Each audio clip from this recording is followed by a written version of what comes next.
গল্প সফরে আপনাদের স্বাগত। আজ গল্প সফরে আপনাদের জন্যে বুদ্ধদেব বসুর কাহিনী দুই বন্ধু। গল্প পাঠে আমি জ্যোতির্ময়। তাহলে চলুন আজকের গল্প সফর শুরু করা যাক। শুরু হচ্ছে দুই বন্ধু।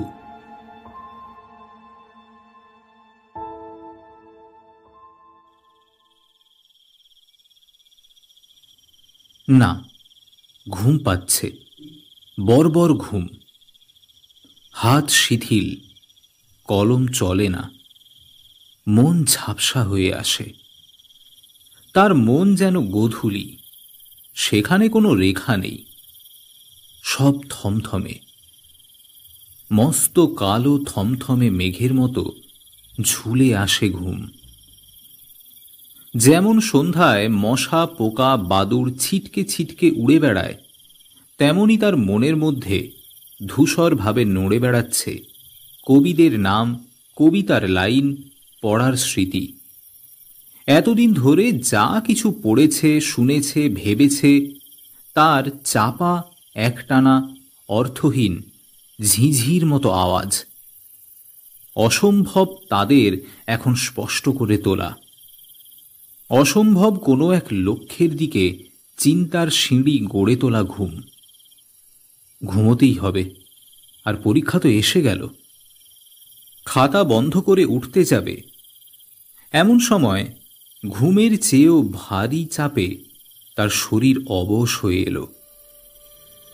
ঘরে আর একজন আছে, আর একজন এসেছে।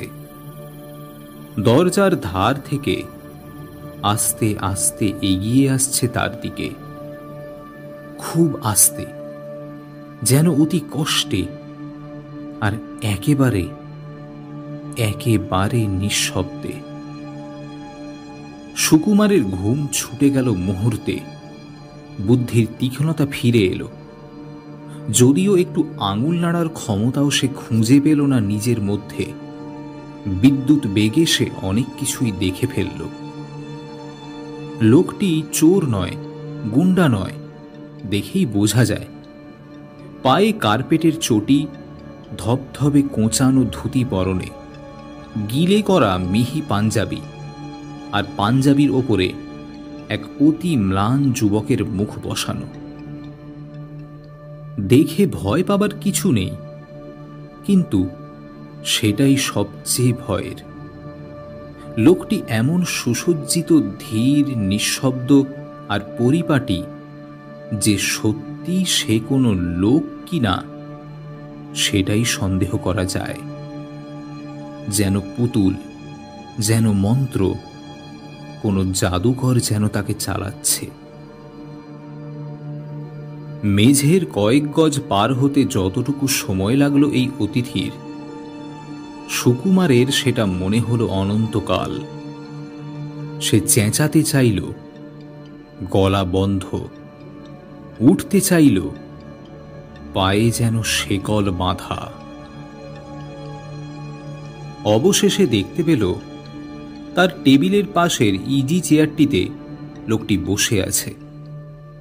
এত হালকা হয়ে বসেছে, এত কম জায়গা নিয়ে, যেন তার শরীরের কোনো ওজন নেই। আর কি ফ্যাকাশে তার মুখ। ক্ষীণ আওয়াজ এলো, ভয় পেলে নাকি? সুকুমার কথা শুনে একটু আশ্বস্ত হলো, কিন্তু জবাব জোটাতে পারল না। তার জিভ তখনও কাঠ। ভয় নেই, নির্জনে থাকি আমরা, একটু কথা বলতে এলাম। আমরা শুনেই সুকুমার ব্যাপারটা বুঝে ফেলল। স্বপ্ন দেখছে না সত্যি? ঘুমিয়ে আছে না জেগে? সত্যি ভয় পাবার কিছু নেই? না, ভয় কিসের? কি করতে পারে আমাকে? ওই ওই কথা বলতে এলাম, কিন্তু আশা কি সহজ? অনেক অনেক অনেক চেষ্টায়। তুমি কলেজে পড়ো? তা পড়ি বলা যায়। এতক্ষণে আওয়াজ ফিরে পেল সুকুমার। বলা যায় মানে? হয় পড়ো নয় পড়ো না, এর মাঝামাঝি কিছু তো নেই। আমি এবার এমএ পরীক্ষা দিচ্ছি। ও, এমএ দিচ্ছ? তা কোন সাবজেক্ট? বিষয়টার নাম কম্পারেটিভ লিটারেচার। কি বললে? কম্পারেটিভ? সে আবার কি? নতুন হয়েছে। তা ব্যাপারটা কি? কি পড়তে হয়? এই সাহিত্য আর কি, নানা দেশের সাহিত্য, বলতে পারো বিশ্ব সাহিত্য।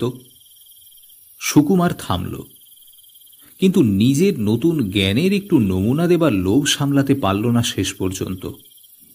নানা দেশের সাহিত্য না পড়লে তো কোনো দেশের সাহিত্যই বোঝা যায় না। নানা দেশের সাহিত্য?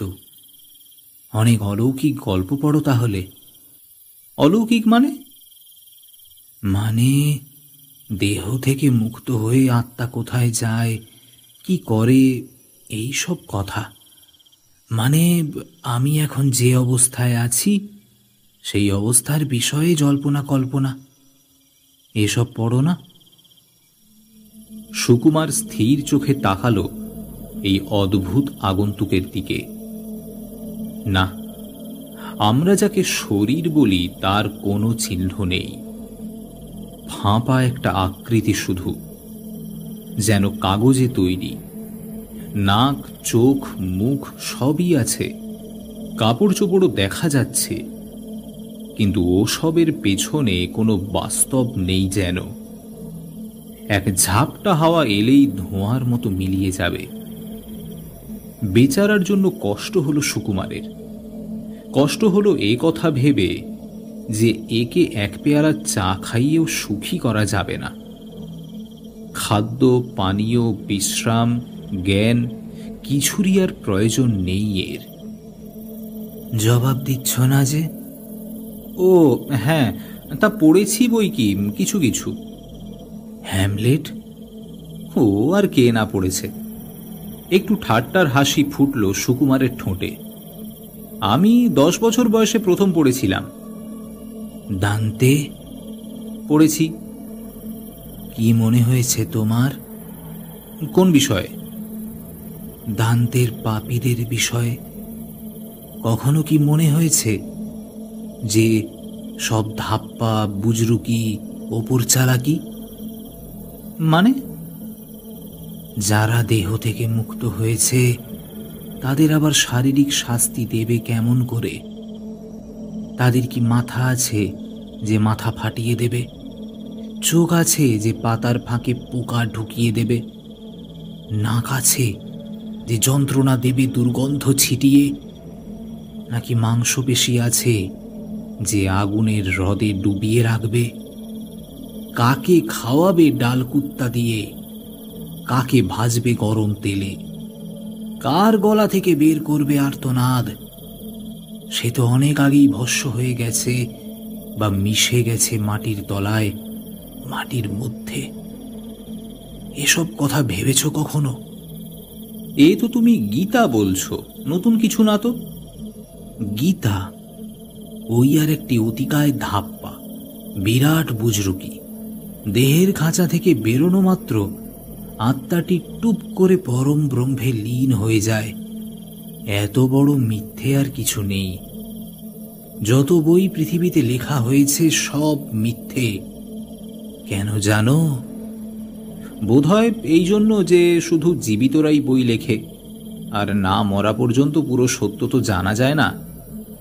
ব্রাভো ব্রাভো, ঠিক বলেছ। বেশ বুদ্ধিমান ছেলে তুমি। ধন্যবাদ। যদিও জানি না আমার পরীক্ষক মশায়েরও তাই মত হবে কি না। একটা কথা জিজ্ঞেস করি, তুমি কে? কোনো আত্মা, প্রেত, বিশ্রী বাংলায় যাকে ভূত বলে তাই? আমাকে বলছো গীতা ভুল, দান্তে ভুল। সত্য কথাটা তাহলে কি? দেখো ছোকরা, অতি চালাকি করো না। পরীক্ষায় ফল ভালো হবে না তাতে। যেটুকু জানো তার বাইরে ছায়া মাড়াবে না। আমি প্রতিবাদ করছি, তুমিও আমার পরীক্ষক নও, আর আমিও কিছু অতি চালাকি করিনি। আমি শুধু জানতে চাচ্ছি তোমার কাছে। নচিকেতা যেমন যমের কাছে চেয়েছিলেন তেমনি। সেটি হচ্ছে না। আমরা মরে গিয়ে যা জেনেছি, তুমি ভাবছো বেঁচে থেকেই তা জেনে যাবে? না হে না, সে আশা নেই। তা বেশ, আমার জ্ঞানের স্পৃহা এত প্রবল নয় যে তার জন্য ছটফটিয়ে এই দেহ থেকে বেরিয়ে যাব। নশ্বর দেহের সঙ্গে এক হয়ে থাকতে নিহাত মন্দ লাগছে না আপাতত। স্বার্থপর, নিষ্ঠুর, জীবিতেরা সকলেই তাই। যারা মরে গেছে, কে আর ভাবে তাদের কথা? যুধিষ্ঠির ভেবেছিলেন, দান্তে ভেবেছিলেন, কবিরা অনেকেই ভেবেছিলেন। তোমার বই পড়া জঞ্জাল ভুলে যাও, আমার কথা শোনো। জানো, আমি ডাক্তারি পড়তুম। আচ্ছা, আমিও একবার ভর্তি হয়েছিলাম মেডিকেল কলেজে। মরা কাটার ভয় পালিয়েছিলে তো? কিছু আগেই পালিয়েছিলাম, শুরু করার আগেই। কত ছেলেকে ভয় পেতে দেখেছি। কেউ অপারেশন থিয়েটারেই বমি করে ফেলেছে, কেউ বাড়ি গিয়ে ঘেন্নায় ভাত খেতে পারেনি, রাত্রে স্বপ্ন দেখে চেঁচিয়ে উঠেছে কেউ কেউ। আমার কিন্তু প্রথম থেকেই ভালো লাগতো। ভালো মন্দ তো বাইরের কিছু নেই, সবই আমাদের মনে। দেখো ছোকরা, আমাকে জ্ঞান দিতে এসো না। কত বয়স তোমার শুনি? 20, 21? আমারও তাই ছিল, কিছু বেশি সেই সময়। কিন্তু সে কতদিন আগে জানো? তোমাদের হিসেবে 50 বছর। তাহলে আমার বয়স কত হলো ভেবে দেখো। সুকুমার সঙ্গে সঙ্গে জবাব দিল, 75। তাও বলতে পারো। অনন্তকাল বললেও ভুল হয় না। এই অনন্তকালের মধ্যে কখনো কি তার সঙ্গে আবার দেখা হবে? কার কথা বলছো?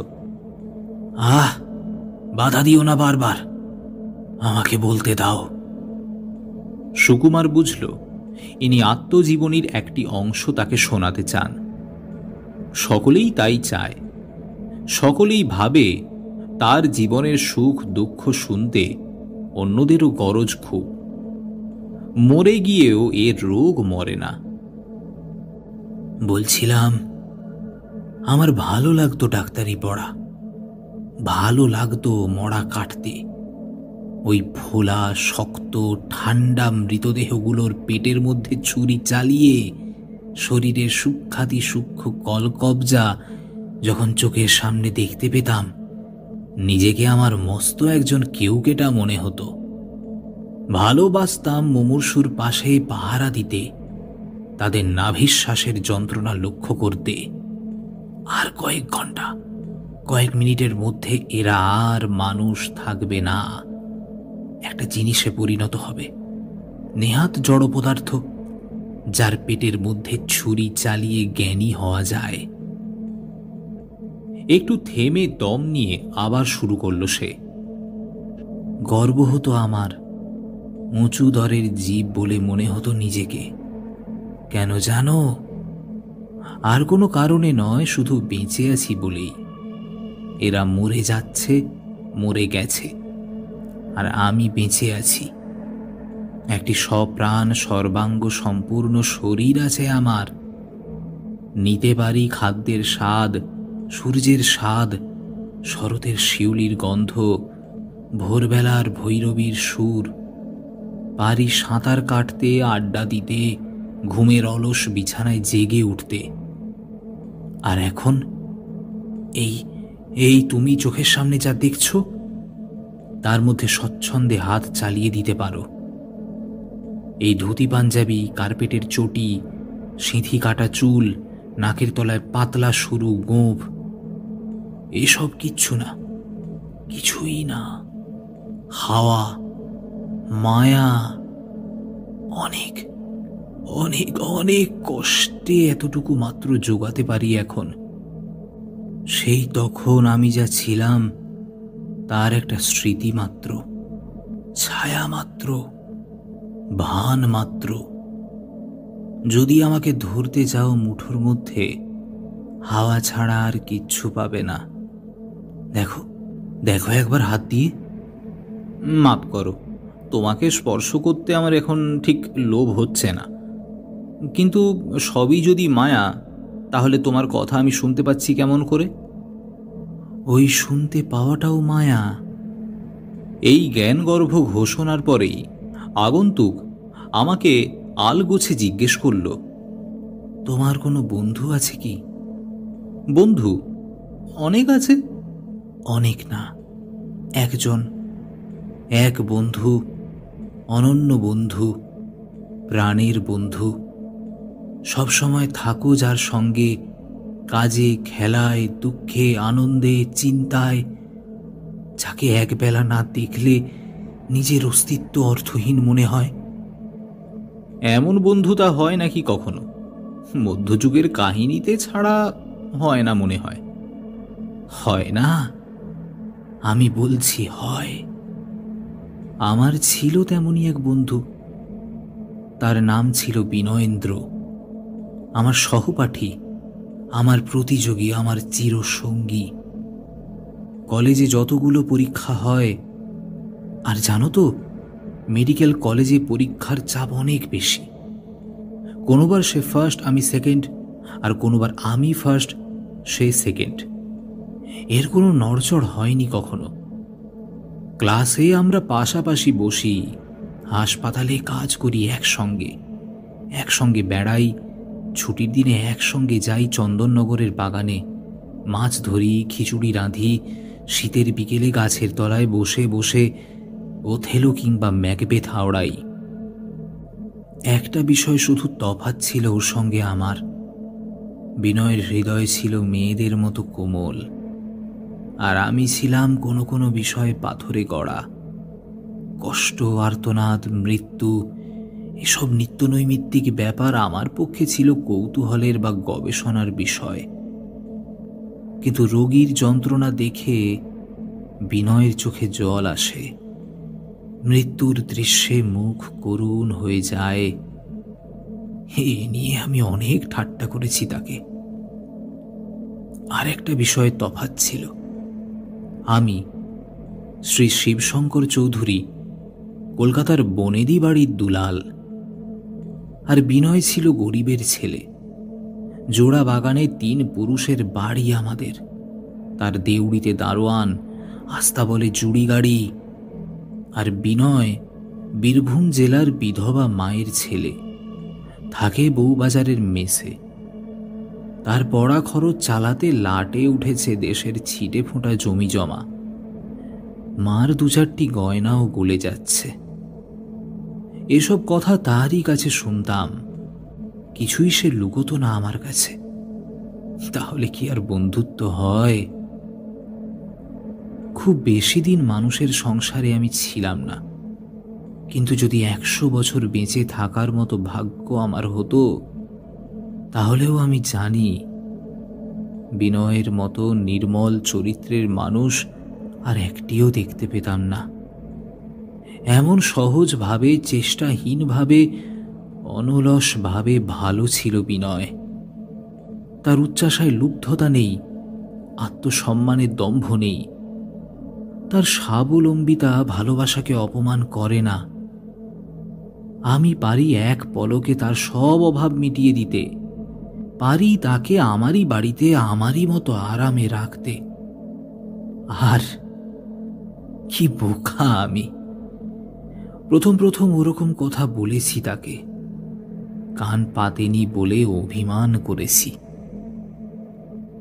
শেষে একদিন বলল, আমি যদি তোমাদের বাড়িতে থাকি তাহলে তুমি তোমার বাড়ির কাছে ছোট হয়ে যাবে, আর তুমি যাতে ছোট হয়ে যাবে তেমন কাজ তুমি বললেও আমি করতে পারি না। হাসি মুখে কথাটা বলেছিল, অথচ গম্ভীরভাবেই। গম্ভীর হলে কালো দেখায় না তাকে, হাসলে হালকা মনে হয় না। প্রায় সব কথাতেই সায় দেয়, আর যখন না বলে তাও যেন পালকের মতো নরম। তবু গলার সুরে বুঝিয়ে দেয় যে না মানে সত্যি না। এমনই মানুষ ছিল বিনয়, আমার বন্ধু সে। প্রায় সে আসে আমাদের বাড়িতে। মা যখন আমাদের দুজনকে পাশাপাশি বসিয়ে খাওয়ান, খুব আনন্দ করেই খায়ও। ষষ্ঠী দেয়ার পুজোর সময় মা যে কাপড় দেন, তাও সে মাথা পেতে নেয়। কিন্তু এটুকুর বেশি যদি আর কিছু করতে চেয়েছি তার জন্যে, তাহলে নিজের ভুলের জন্য নিজেকেই লজ্জা পেতে হয়েছে। আর সত্যিও তার জন্য কিছু করার প্রশ্ন যেন অবান্তর। নিজের মধ্যে এমন সম্পূর্ণ, এমন আত্মস্থ ও অনাবিল ছেলে বিনয়। দরকার মতো আমার বই নিয়ে পড়তে তার কুণ্ঠা নেই, কিন্তু আমার কোনো শৌখিন জামা একদিনও পরাতে পারিনি তাকে। কম খরচে পরিচ্ছন্ন থাকার উপায় সে জানে। ভালো পুরনো বই সস্তায় জোগাড় করতে সে ওস্তাদ। তার কখনো অসুখ করলেও আমার একটা সুযোগ হতো, কিন্তু তার ছিপছিপে মজবুত শরীরে সর্দিরও প্রবেশের অধিকার ছিল না। বরং আমারই নিউমোনিয়ার সময় রাত জেগে শুশ্রূষা করেছিল সে। অতএব আমার দিক থেকেই চেষ্টা করলাম তার সঙ্গে ব্যবধান কমিয়ে আনতে। মেডিকেল কলেজে বাবুগিরিটাই রেওয়াজ ছিল তখন।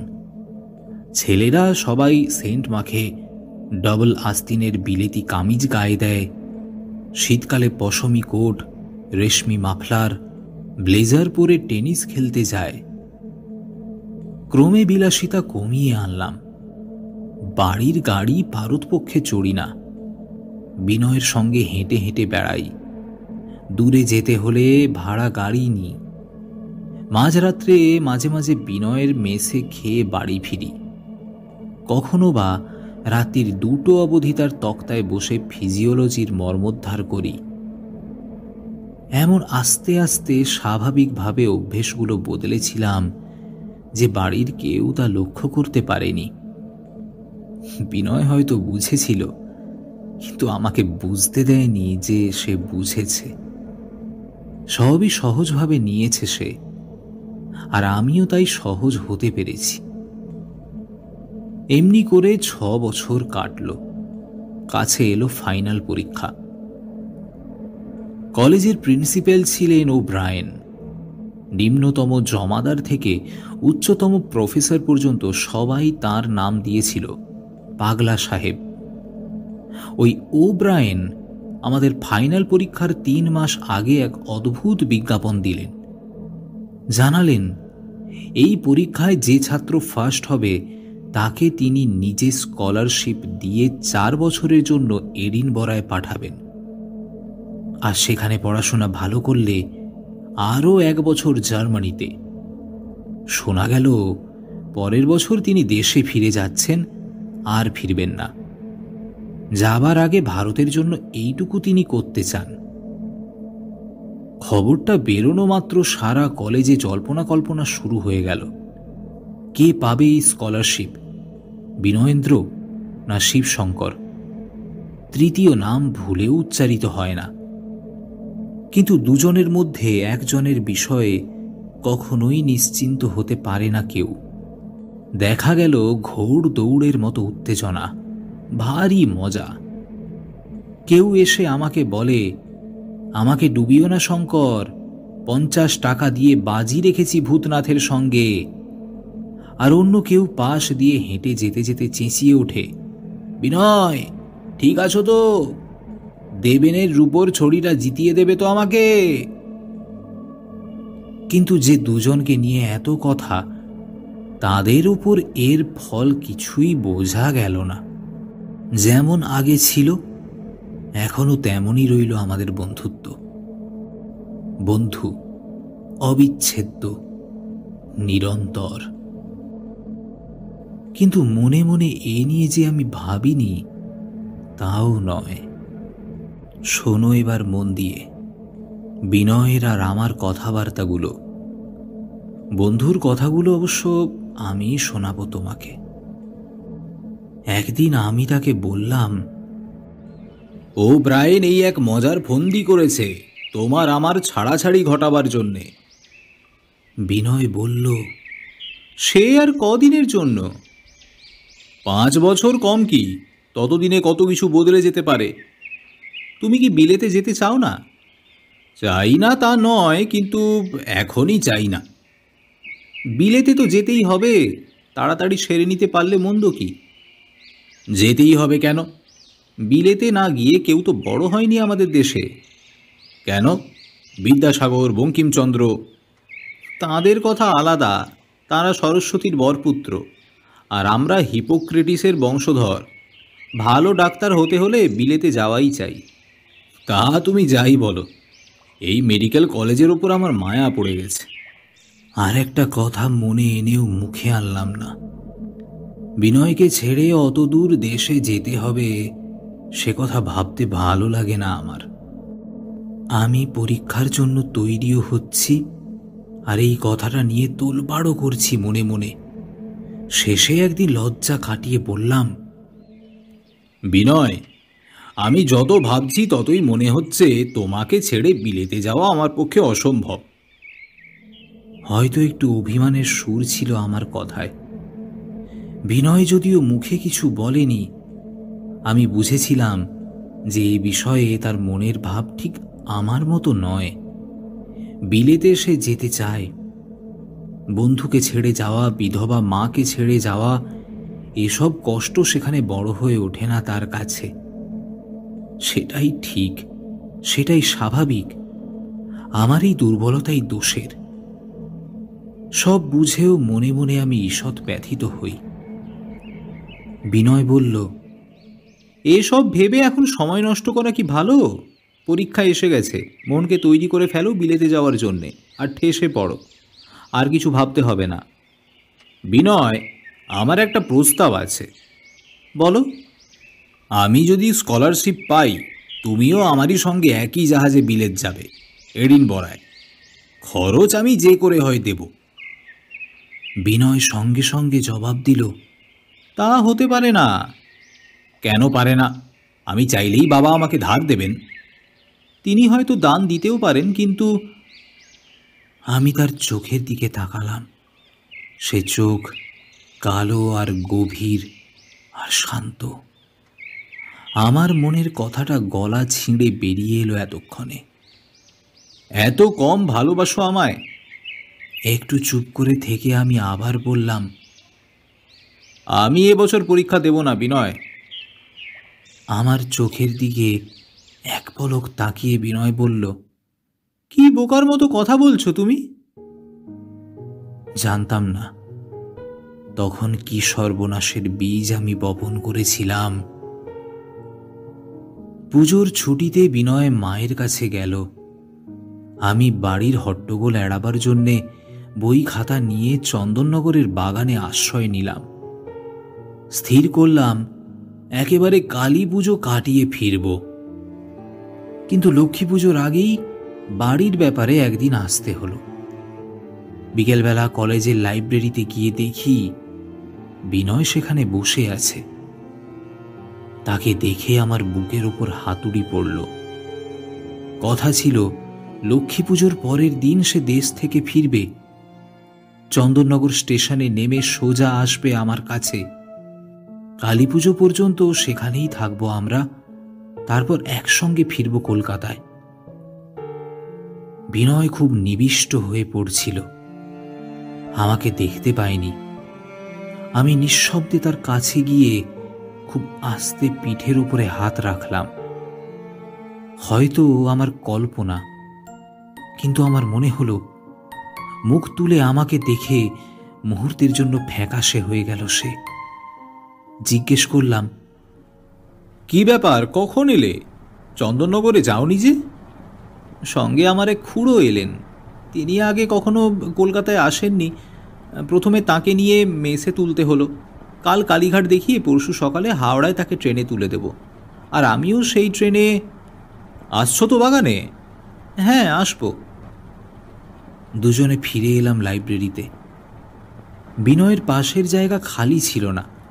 আমি একই টেবিলে একটু দূরে বসলাম, কিন্তু আমার চোখ বারে বারে বিনয়ের মুখের ওপর পড়ছে, আর বারে বারে আমি অন্যমনস্ক হয়ে যাচ্ছি। হঠাৎ এক বিষাদ নেমেছে আমার মনের ওপর। কেন এই বিষাদ তাও জানি না। দেখছিলাম বিনয় তার বইয়ের মধ্যে ডুবে গেছে। মাঝে মাঝে নোট নিচ্ছে খাতায়। আমার কিছু পড়া হলো না, শুধু সামনে বই খুলে বসে থাকলাম বিনয়ের পড়া শেষ হবার অপেক্ষায়। প্রায় 2 ঘন্টা পরে বই বন্ধ করল বিনয়, যেন হঠাৎ আমাকে দেখতে পেয়ে ইশারা করল। একসঙ্গে বেরোলাম দুজনে। কিন্তু কিন্তু আশ্চর্যের বিষয়, দুজনেই চুপ। বাইরে তখন কার্তিকের সন্ধ্যা, আকাশে রং নেই, বাতাস শিরশিরে ঠান্ডা। কলেজের গেট পর্যন্ত এসে আমি দাঁড়ালাম, জিজ্ঞেস করলাম, কোথায় যাবে এখন? মেসে ফিরব। আমাকে একবার যেতে হবে দিদির বাড়ি, 8টা নাগাদ ফিরব। এসো তখন। আজ তো পারবো না, তবে কাল সকালে। কাল খুড়োকে নিয়ে একটু ব্যস্ত থাকবো। পরশু সকালে 8টা 20-তে শিউড়ির গাড়ি। তুমি কি? হ্যাঁ নিশ্চয়ই, আমি ওই একই ট্রেনে যাব। কিন্তু কাল কি সারাদিনই তুমি খুড়োকে নিয়ে ব্যস্ত থাকবে? না হয় আমিও বেরোবো তোমার সঙ্গে, কি বলো? বিনয় চোখ নামিয়ে নিল, আর তার সেই ভঙ্গিটা ছুরির মতো বিঁধল আমাকে। মনের কথা লুকিয়ে রাখতে পারলাম না, তার হাত চেপে ধরে বলে উঠলাম, বিনয়, তোমার কি হয়েছে? কিছু তো না, কিছু হয়নি তো। বিনয় হাসল, কিন্তু সে হাসিও ম্লান। নিশ্চয়ই কিছু হয়েছে, কোনো অসুখ হয়েছে। অসুখ কেন করবে? দেশের বাড়িতে কোনো বিপদ? কিছু না। তাহলে তুমি মনে মনে ভাবছ। বিনয় চুপ। বলো, আমাকে বলো, বলতেই হবে আমাকে। বিনয় আস্তে আস্তে আমার হাত ছাড়িয়ে চোখে চোখ রেখে বলল, তোমার কথাই ভাবছি, কত ভাগ্যে তোমার মতো বন্ধু পাওয়া যায়। এ কথা শুনে আমি গলে জল হয়ে গেলাম। এবারে সে বলল, চলো, আমাকে এগিয়ে দেবে একটু। হাঁটতে হাঁটতে একটি ছোট আলোচনা হলো তার সঙ্গে। এবার দেশে গিয়ে তার মনে হয়েছে, আগেও হয়নি তা নয়, যে ডাক্তারি পেশা সবচেয়ে যেখানে সার্থক হতে পারে সে হলো বাংলাদেশের গ্রাম। কলকাতা শহরে যেখানে বড় ডাক্তার অনেকেই আছেন, সেখানে আরেকজন বড় ডাক্তার হয়ে বসাটা তার পক্ষে কি এতই জরুরি? যখন তারই গ্রাম উচ্ছন্নে যাচ্ছে ম্যালেরিয়ায়, ডিসেন্ট্রিতে, কুসংস্কারে, অশিক্ষায়, তার তো মনে হচ্ছে ওখানেই তার স্থান। যদি পারে মানুষগুলোকে বাঁচাতে, শুধু স্বাস্থ্য দিয়ে নয়, জ্ঞান দিয়েও। বিনয়ের কথা শুনে আমার হাসি পেল। বিলেত থেকে ফিরে পাড়া গায়ে মন টিকবে কি তোমার? ততক্ষণে তার মেসের দরজায় এসে পড়েছি আমরা। আমার প্রশ্নটার কোনো জবাব না দিয়ে বলল, তাহলে পরশু দেখা হচ্ছে হাওড়ায়। সে তো হচ্ছে, কিন্তু কালও এসো একবার, যে কোনো সময়। আমি হালকা মনে দিদির বাড়ি গেলাম।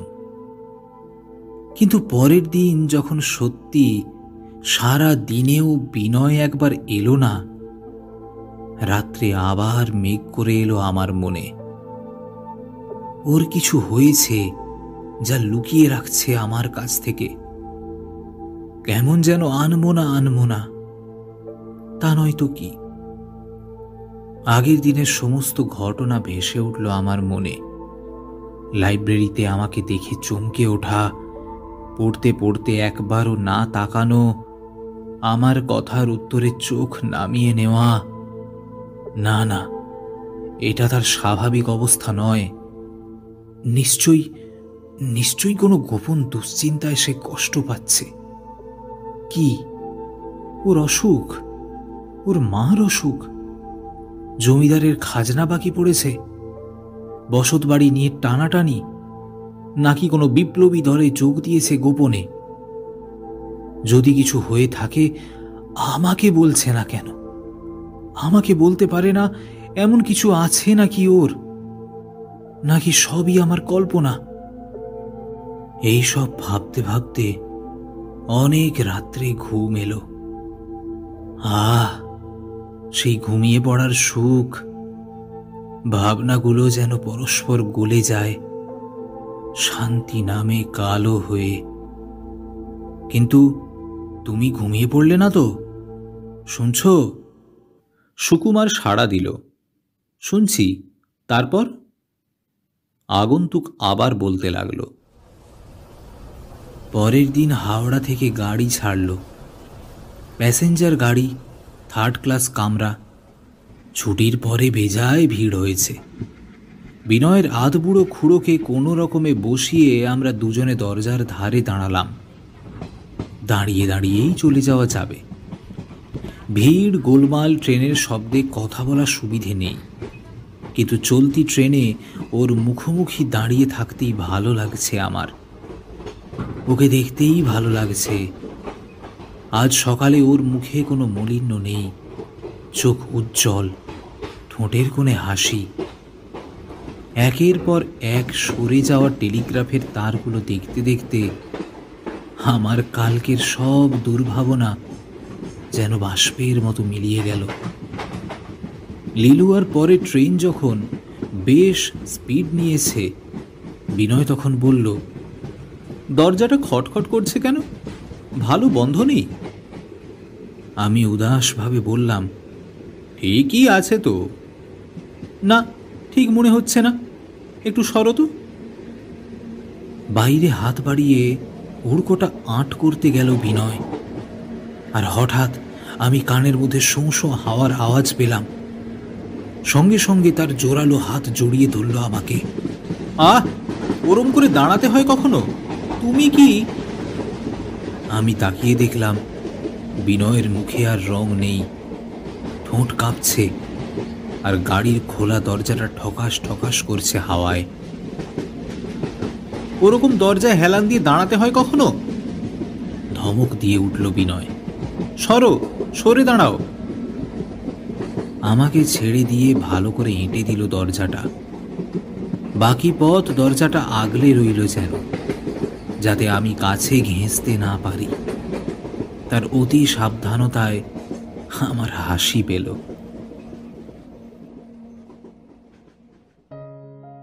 চন্দননগরে চমৎকার কাটল দিনগুলো। একসঙ্গে পড়া, খাওয়া, বেড়ানো, একই সময় ঘুমিয়ে পড়া আর জেগে ওঠা।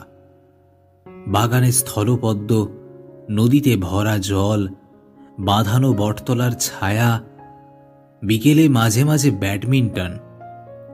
যেমন 6 বছর ধরে হয়েছে, তেমনি করেই পরস্পরের সাহায্যে হু হু করে এগিয়ে গেল আমাদের পরীক্ষার পড়া। তবু মাঝে মাঝে হঠাৎ যেন কেমন হয়ে যায় বিনয়।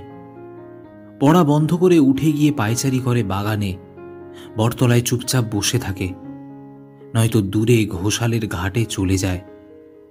আমি তাকে খুঁজে বের করি। কি হয়েছে তোমার? বলো না, কি হয়েছে? বিনয়ের সেই একই উত্তর, কিছু তো হয়নি। যত চেষ্টা করি কিছুতেই সেই পর্দা সরে না। পর্দা নয়, দেয়াল। আর সেই দেয়ালে মাথা ফাটাতে ইচ্ছে করে আমার। কিন্তু পরের দিন যখন সে আবার হাসে, আমি সব ভুলে যাই। সারাদিন ধরে পড়ে বিকেলের দিকে মাথা যেন ঝিমঝিম করে। মাঝে মাঝে নদীতে বেড়াতে যাই। বাবা একটা বিলিতি শ্যালপ আনিয়েছিলেন, যেমন দেখতে সুন্দর তেমনি বাইতে আরাম। একদিন সূর্যাস্তের সময় চলেছি দুজনে। নদীর জলে সোনা, মস্ত উঁচু আকাশ, জগৎ জুড়ে শান্তি। খেয়াল ছিল না কত দূর চলে এসেছি।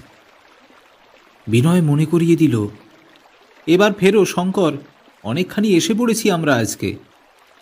আমি বললাম, এবার তুমি বাইবে?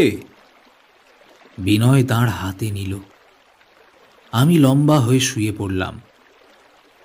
তারা ফোটা আকাশের তলায় ঠান্ডা বাতাসে জলের ছলাৎ ছলাৎ শব্দে আমার মনে ঘুমের মতো আবেশ নামল। হঠাৎ কিরকম একটা শব্দে চমকে উঠে বসলাম। অন্ধকার, দূরে মিটমিট করছে আলো, কালো আকাশ ভরে ঝকঝকে তারা, আর শোঁ শোঁ একটা শব্দ, আর সেই শব্দের ফাঁকে ফাঁকে বিনয়ের বড় বড় ভারী নিঃশ্বাস। আমি চেঁচিয়ে উঠলাম, বিনয়! কিছু ভয় নেই, দাঁড় ধরো ওদিকে। আমাকে আগে ডাকলে না কেন? এসে গেল যে। বলতে বলতে হালকা শ্যালক দুলে উঠল, গর্জনে ভরে গেল আমার কান। চারদিকে জল, অন্ধকার, নিঃশ্বাস নেই। তারপর দুখানা সবল হাত বেষ্টন করল আমাকে। পাটাতনে শুয়ে হাঁপাতে লাগলাম। ফিরে এলাম যখন, তখন রাত প্রায় 9টা। রামরতন লণ্ঠন নিয়ে খুঁজতে বেরিয়েছে। সেই কিছু লক্ষ্য করার আগেই তাড়াতাড়ি ঘরে ঢুকে ভিজে জামা কাপড় ছেড়ে নিলাম দুজনে। গরম গরম লুচি আর মাংস খাবার পর দেহের তেজ ফিরে এলো। হেসে বললাম, খুব একটা অ্যাডভেঞ্চার হলো আজ। হ্যাঁ, তা যা বলেছ। আমারই ভুল। আমারই জানা উচিত ছিল আজ অমাবস্যা, বান আসবে। এখন ভালো বোধ করছো তো? আমার কিছু হয়নি, জানো তো। ওই বানের ওপর দিয়ে কতবার সাঁতরে গেছি। ঘুমিয়ে পড়েছিলাম বলেই, আর একেবারে হঠাৎ। তোমারই কত কষ্ট হলো, এতক্ষণ একলা উজান বাইলে। বিনয় খুব নিচু গলায় বলল, আজ আর কথা না, ঘুমিয়ে পড়ো তাড়াতাড়ি। এরপর যে কদিন বাগানে ছিলাম, বিনয় আনন্দে, উৎসাহে, সাহচর্যে একেবারে ভরে রাখল আমাকে। কালী পুজোর দিন কলকাতায় ফিরে এলাম দুজনে। আর 1 মাস মাত্র, আর 20 দিন, 15 দিন, এমনি করে সেই সোমবার, যার পরের সোমবার পরীক্ষা আরম্ভ। শেষ সপ্তাহটি একসঙ্গে রাত জেগেছি আমরা। ঠিক তুমি যেমন এখন রাত জেগে পড়ছ। মা আর একটা খাট বানিয়ে দিয়েছেন আমার ঘরে। দেয়াল ঘেঁষে কঙ্কাল, কাঁচের আলমারিতে মরার খুলি, হাড়ের টুকরো, টেবিলে মোটা মোটা বই খাতা, অঙ্কের আর ল্যাটিন ভাষার হিজিবিজি। বারান্দায় রামরতন শোয়ে, তোলা উনুনে কাঠকয়লা জ্বলে, আমাদের দরকার মতো গরম চা তৈরি করে এনে দেয়। শুক্রবার রাতে আমি বললাম, বিনয়, আমার মনে হচ্ছে তুমি আর আমি ব্র্যাকেটে ফার্স্ট হব। ডবল খরচ হবে ওব্রায়েন সাহেবের। বিনয়ের মুখে ছায়া পড়ল। ভুরু কুঁচকে বলল, তা কি আর হবে? 2-4 নম্বরের হলেও তফাৎ থাকবেই। আর সে তফাৎ তোমার দিকেই থাকবে। আমি হাসলাম। বিনয় বইয়ের উপরে চোখ নামিয়ে নিল। সেই রাত্রে 12টায় যখন আমাদের জন্য চা এলো, বিনয় পকেট থেকে একটি পুরিয়া বের করে তাতে একরকম সাদা গুঁড়ো মিশিয়ে নিল। বলল, ঘুম তাড়াবার ওষুধ। তোমারও তাহলে ঘুম পায়? আজ পাচ্ছে। ঘুমের আর দোষ কি, ওরকম রাতের পর রাত না ঘুমিয়ে। সত্যি, থাক আজ বরং ঘুমোই এসো। কিন্তু এখন তো আর 4 ঘন্টার মধ্যে ঘুম পাবে না আমার। তাহলে আমাকেও একটু দাও ওষুধটা। নেবে? বিনয় পকেটে হাত দিল। হঠাৎ কেমন সাদা দেখালো তাকে। পকেট থেকে যখন তার হাত বের করল, আমার মনে হলো তার আঙুল যেন কাঁপছে। তার সাদা গুঁড়ো আমার চায়ে মিলিয়ে গেল। আস্তে আস্তে দুজনে চা শেষ করলাম। টেবিলের দুদিকে বসে আছি দুজনে, মাঝখানে প্যাথোলজির বই খোলা। সে পড়ে যাচ্ছে, বুঝিয়ে বলছে, আর আমি শুনছি। মাঝে মাঝে প্রশ্ন করছে আমাকে, আমি ঠিক ঠিক জবাব দিয়ে যাচ্ছি। আবার খানিক পরে আমি জেরা করছি তাকে। এমনি চলতে চলতে হঠাৎ এক সময় বইয়ের পাতা যেন ঝাপসা হয়ে এলো আমার চোখে। আর সেই মুহূর্তে মনে হলো বিনয়ের আর বইতে মন নেই। সে স্থির হয়ে তাকিয়ে আছে আমার দিকে। আস্তে আস্তে তার মুখটা বিকট হয়ে উঠল। চোখ গর্ত, গালে মাংস নেই, মাথার চাঁদি উঠে গেছে, ঠোঁট, নাক, দাঁতের বদলে সারা মুখ জুড়ে এক নিঃশব্দ বিদ্রূপ। প্রায় একটা ভয় ছড়িয়ে পড়ছিল আমার স্নায়ুতে, কিন্তু তখনই পাটা মেঝেতে ঠুকে গেল। চমকে জেগে উঠলাম। তোমার ওষুধে তেমন কাজ হলো না বিনয়, এর মধ্যে স্বপ্ন দেখেও উঠলাম। কি স্বপ্ন দেখলে? ওই কাঠের আলমারির কঙ্কালটা আমাকে তাড়া করেছে। 6 বছর ডাক্তারি পড়ার পর এখন যদি ভূতের ভয় ধরে। তোমাকে অল্প দিয়েছিলাম। আচ্ছা, কাল হেভি ডোজ বানাবো, তাই এনো, কিন্তু রোববারে আর রাত জাগবো না কিন্তু। না, রোববার আর না। অদ্ভুত মোটা শোনালো বিনয়ের গলা। শনিবার, স্তব্ধ রাত, সারা বাড়ি ঘুমন্ত। সে আর আমি ছাড়া কেউ কোথাও জেগে নেই। দুজনের এক জ্ঞান, এক ধ্যান, এক লক্ষ্য। শুধু বন্ধু নয়, সত্যি যেন একাত্ম হয়ে গিয়েছি দুজনে। কি আনন্দ! এমনই একজনকে আমার জীবনে আমি পেয়েছি। কি আনন্দ! এমনই কোনো কঠিন কাজের মধ্যে দিয়ে কারোর সঙ্গে মিলতে পারা। পড়া, পরীক্ষা সব ছাপিয়ে এই ভাবনাই বড় হয়ে উঠল আমার মনে। আমার মন যেন হিমালয়ের চূড়াকে স্পর্শ করল, ছড়িয়ে পড়ল তারায় তারায়।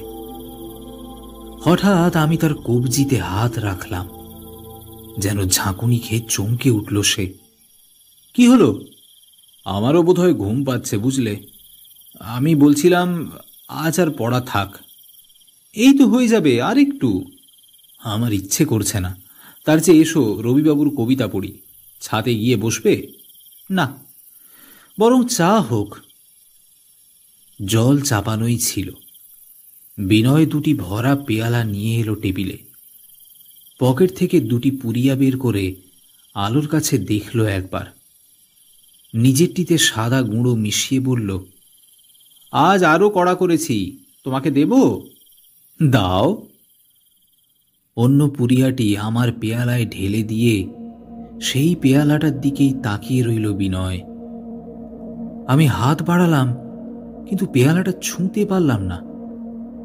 এক কঠিন আঘাত অবশ করে দিল আমাকে। টকটকে লাল বিনয়ের মুখ, পেশিগুলো বিকৃত, আগুনের মতো নিঃশ্বাস। তাকে মুচড়ে দিয়ে একটা বোবা ভোঁতা পাশবিক আওয়াজ বেরিয়ে এলো। আমার পেয়ালাটা হাতে নিয়ে এক চুমুকে শেষ করে ফেলল।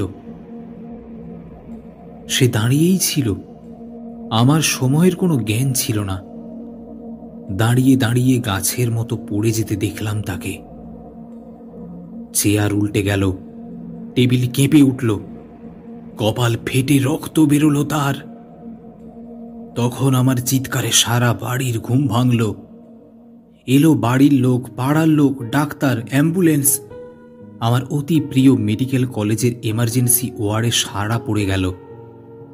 পুলিশও এলো, আমায় নিয়ে গেল হাজতে।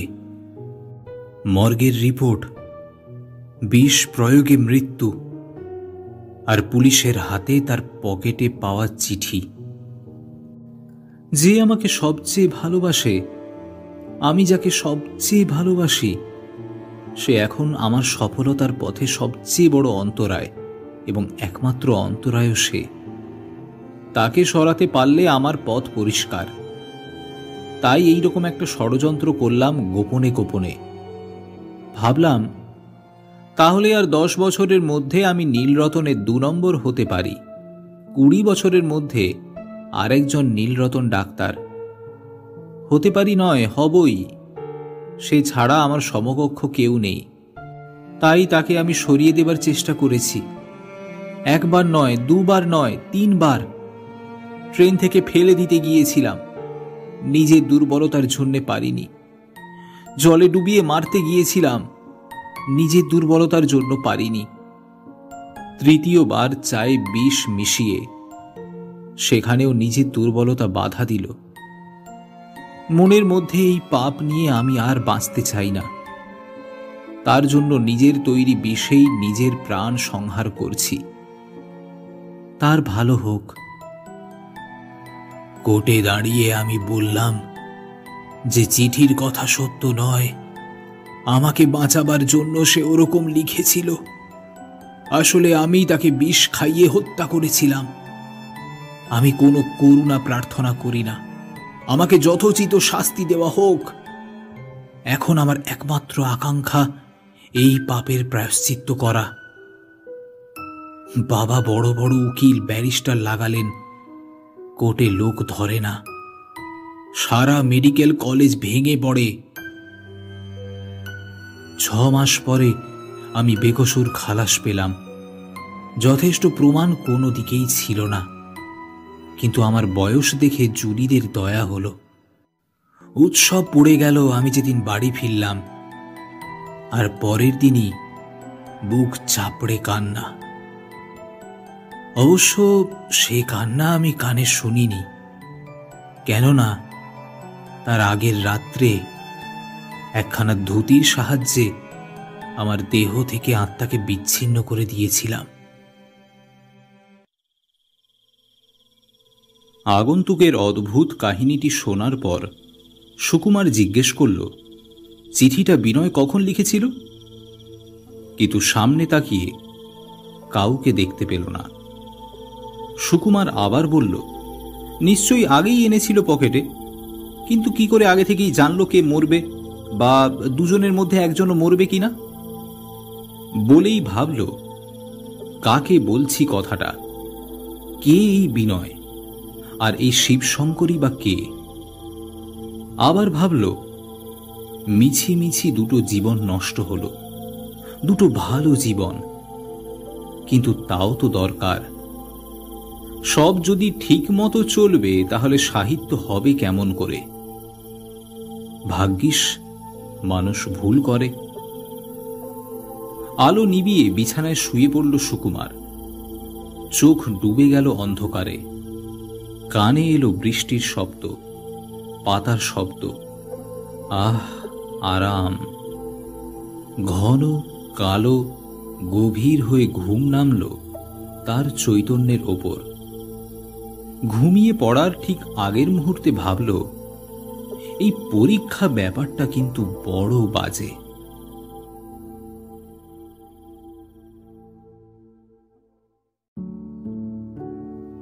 শুনছিলেন দুই বন্ধু, রচনা বুদ্ধদেব বসু।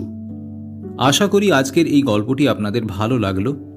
ভিডিওটিকে অবশ্যই একটি লাইক, শেয়ার এবং কমেন্ট করে আপনাদের ভালোবাসা জানাবেন। এরকমই আরও বিভিন্ন স্বাদের গল্প শোনার জন্য আমাদের এই চ্যানেলটিকে সাবস্ক্রাইব করে নোটিফিকেশন বেলটি অন করে আমাদের সঙ্গে থাকুন। দেখা হবে আরও একটি নতুন গল্পের সঙ্গে পরের গল্পের সফরে। নমস্কার।